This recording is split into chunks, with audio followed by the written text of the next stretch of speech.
Hey, what's up, Steve? Thanks for joining the show today. Thanks for having me, man. Yeah, absolutely. So, you and I were talking beforehand just a little bit about some of the success stories you've had around secret MLM hacks and some of the people that have been coming through it. Maybe first, why don't you talk about why you created secret MLM hacks and then talk about a couple of those stories?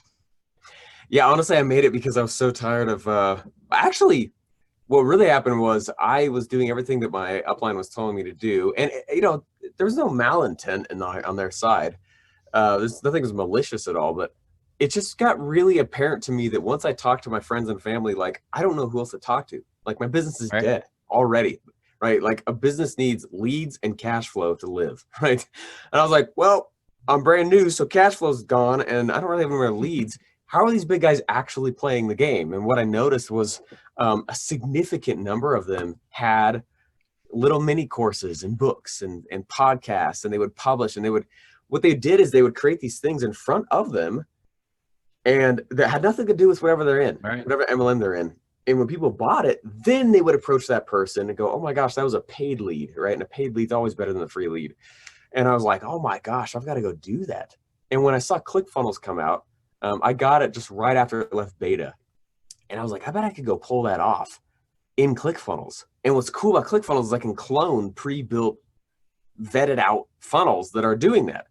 And so I went and I made those things, and I personally started using them. And I'm in an MLM, and started using all this stuff. And I was like, wow, I should go and like sell a course on how to do this. So we've been selling it. I've been selling it for about a year and a half officially now. It was the third launch, and I launched it probably 4 years ago, and then 3 years ago, and then a year and a half ago. Took All a right. few tries. The first round was just way too techy. I did not mean to do it that way. I thought everyone was geeky. You know what I mean? And Right. so I had to go Yep. back and like make it more digestible. Anyway, but the version a year and a half ago, it's been awesome, and we've had several people to have a lot of success with it. Um, had a few guys recruit several hundred in a month, and it's actually not uncommon if they just like if someone goes through and actually does the thing, they put it out there, put the work in. Like it's not uncommon to auto recruit several hundred people. Right. Those guys who are auto recruiting, are they able to eliminate the phone call? Because that's one of the issues that we've always had within ours is at the end of the day, the sale needs to happen with the phone call. We still need to talk to somebody and we still need to make sure they get placed on the tree in the right spot or something like that. Have they figured out a way around that? Or are they still call Right. centers or what are they using? Some of them, like I don't do any phone calls, but I still auto recruit pretty much daily. Hmm. And I would know though that I would recruit more if I did have the phone call. But I'm just not willing to do that. Right. so, It's so I don't. And then what I have is an onboarding training that is for my downline that walks them through their first 30 days. So I'm like, hey, this week right here, here's all the bonuses you don't know that we've had here. Here's like, let's orient you. Let's make sure your wallet is set up. Let's make sure. But then like the final 2 weeks is like a crash course in funnels, and it's kept very simple, very watered down. And I give them all these assets. They go build what I did that brought them in, and right. it's largely pre-done, and the thing just rolls on itself, and it's been really, really cool. Yeah. So you're working that out too, where you're getting them to, they may or may not get their own ClickFunnels account at that point, and then you're simply transferring them the funnels and saying, well, here's the funnel, just go do it, change the Yeah, and name. it's all in a self-guided members area, so I don't even do that either. It's Right. almost literally hands off. Yeah. No, that's amazing. That's incredible. That's the one thing we've had trouble figuring out is even at a lower price point item, eliminating that phone call. And a lot of that for us is just, I guess all MLMs have different structures, right? So for us, it is, more about placement. We need to control that a little bit, and I don't know how to automate it. We haven't figured that out yet, so I was just curious. I may So not be doing that part right. I don't know. yeah, it's do Don't. you um, I know some of the really big MLM guys out there that did it the old school way, and I'm sure you do as well. And I know stories of guys like, I'm going to go sleep on my buddy's couch in Chicago for the next 3 months or 2 years. Actually, the one guy who went and slept there for 2 years, he built a downline of 25,000 people that grew to 150,000 people, but he went and slept on his friend's couch for 2 years. Like, I Crazy. can't do that. I've got kids, you've got kids. So, so Yeah. I don't know how they do it, but it doesn't work for most of us. So that's where bringing the internet in is so cool. So I know you target a lot of internet marketers and network marketers.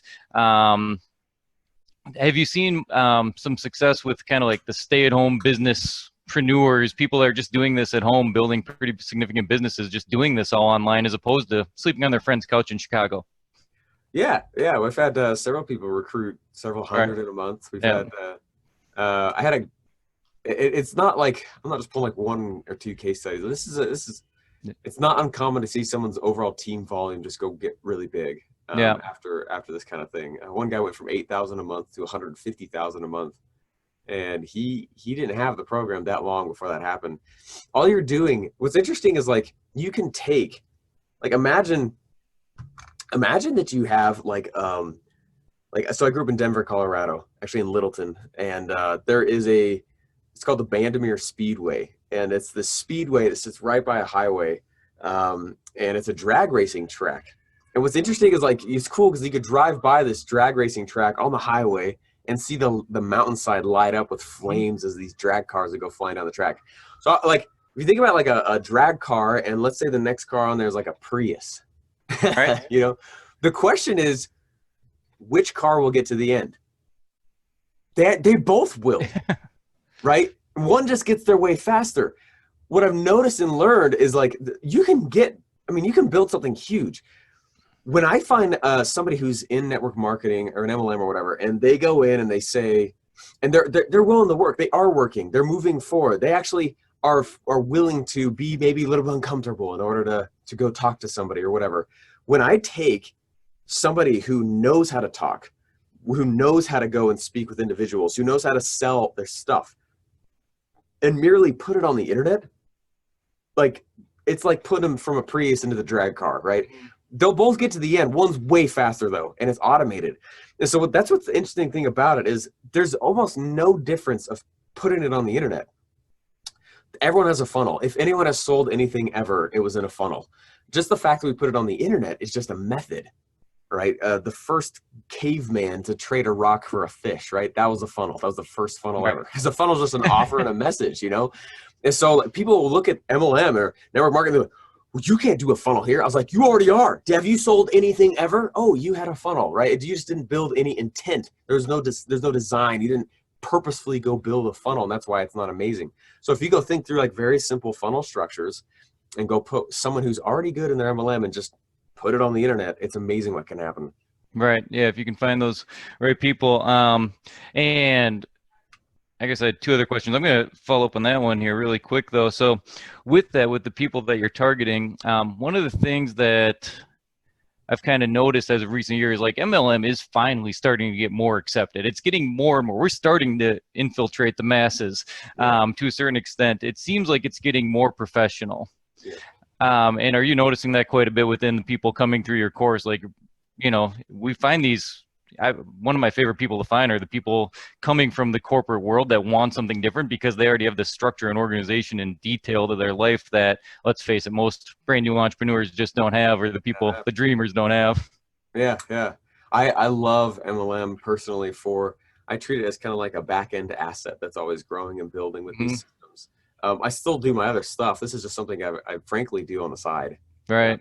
Yeah, you did a podcast on how you create it how you look at it as an asset, and that did something, it triggered something within me. This was like 2 or 3 months ago, if I recall. And we started using that as part of our own, I don't know if you want to call it a value stack, but when we're talking to people and we're showing them what we're doing, we're showing them not only are you creating this business, this cash flow, but this cash flow now is value because you created a business, you created something that is, should be willable, sellable, transferable, that you can sell to somebody else. So, and I don't know why I never looked at it like that before, but it really is.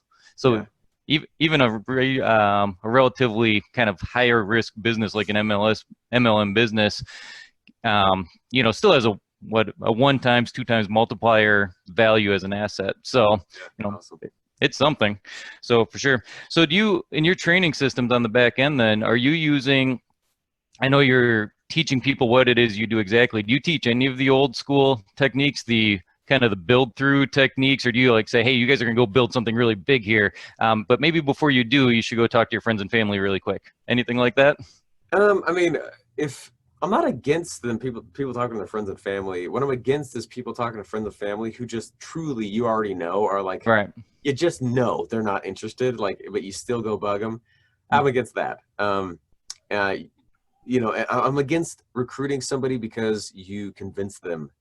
That sucks, and they usually end up not doing anything anyway. So it's not really a win.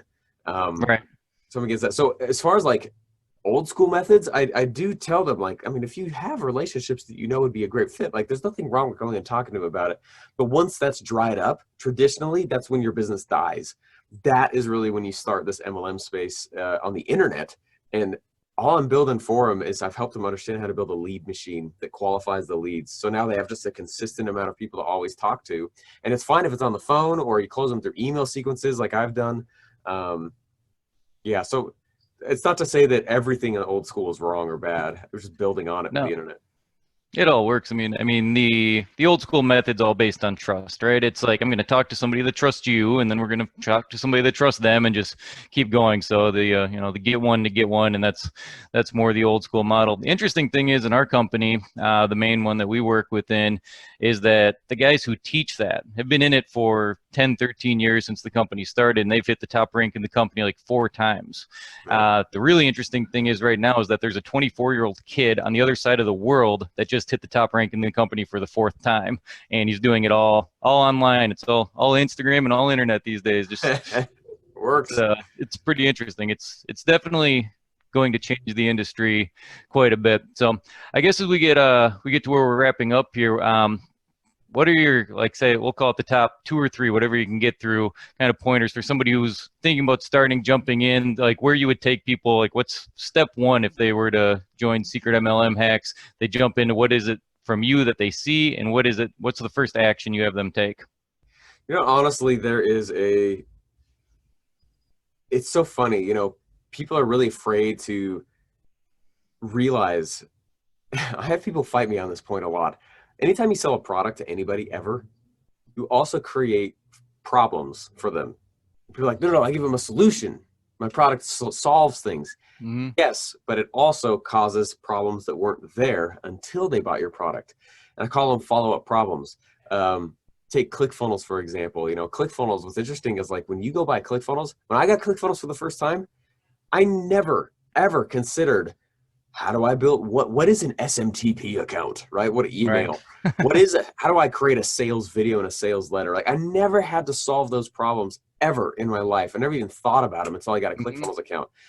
So it's interesting because like I got a great solution, but a whole bunch of these other follow-up problems. MLM products, it doesn't matter. Any product anywhere always carries with it follow-up problems. And it's actually a blessing to the MLMer.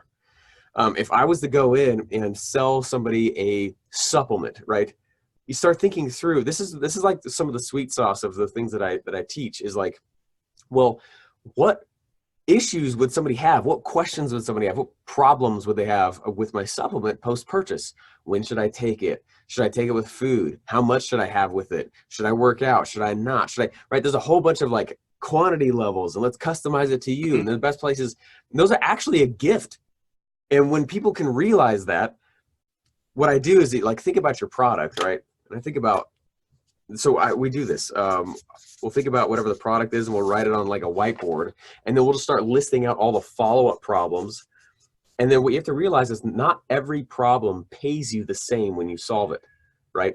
I'm gonna go solve the problem of how to get groceries in a bag at the end of a line. Like I'm not gonna get paid a lot. It's a small problem. So I'm gonna go find valuable problems. Oh, that's a valuable one. That's a valuable one. Oh man, if I solve that, that's a valuable one. What if that one I could create with that product, and that product? Sweet. Let's take those 3, and I'm gonna actually give it away for free when they buy that product through my link. Now you've just outvalued your upline and your downline. Right. Really are your competition, and there's a real valid reason why somebody should get and buy from you instead of like, well, I mean, I guess I would love it if you bought from me and they could buy. They're buying the same thing from everybody. It doesn't matter if they buy from you. And so be like, well, they trust me more. But really, like, Right. It's the same freaking product. So we have to realize is like, if I can solve more it's all about value. How can I pump more value into the marketplace and become talkable? And it becomes really easy to outvalue your upline and downline. And that's really, it's a powerful principle. And we have people do that both in selling the product, and then we have them treat the act of recruiting like a product. So when I recruit somebody, what are all the follow-up problems I create for them? How do I talk to people? What's the script? What's my, what's the best placement structure? What's this? What's that? So, and then I go through and I solve the most valuable ones and I give that away. If you join my team, here's the extra things you're going to get from me that you won't from anybody else. It's my Right. recruiting offer. And that's where some of the magic has been in the actual offer structure. And then we just go put it in an automated funnel. Right. And then you can do that with the internet because you can replicate, duplicate, and it doesn't take more of your time. So, Yeah. so yeah, that's awesome. So I realize we're up against our time here, and you got some other stuff you got to get going to. So I want to thank you for hopping on the podcast, and I think everyone should go check out your Secret MLM Hacks podcast and the product as well. So I was a big fan. I think I was one of the first buyers when you relaunched it the last time, a year and a half ago. So I know that's when I purchased. Is there anything you want to say to close out, or any way you want people to reach out to you or check out your stuff? Yeah. Just I want people to realize and recognize that it really doesn't matter. Like the tools always change. I don't think the internet's going to leave, but there's going to be a new tool. There's going to be a new thing. And to sit back and say, well, that doesn't work for me is one of the biggest mistakes on the face of this earth. Mm-hmm. How can it work for me? How can I go make this work inside? My MLM's different. No, it's not. You sell a product and you need leads, right? And so it Exactly. doesn't matter what it is. It's a business. And until you treat it like a business and not a hobby, it's very hard to take on some of these new tactics and tools. That are just an accelerant. It's not about will it work. It's how does this fit what I'm doing? Yeah. Yeah. We say the internet just pours gas on the fire of the business. So all the time. So all right, man. Well, I appreciate it. Thanks a lot. Awesome, man. Thank you. All right.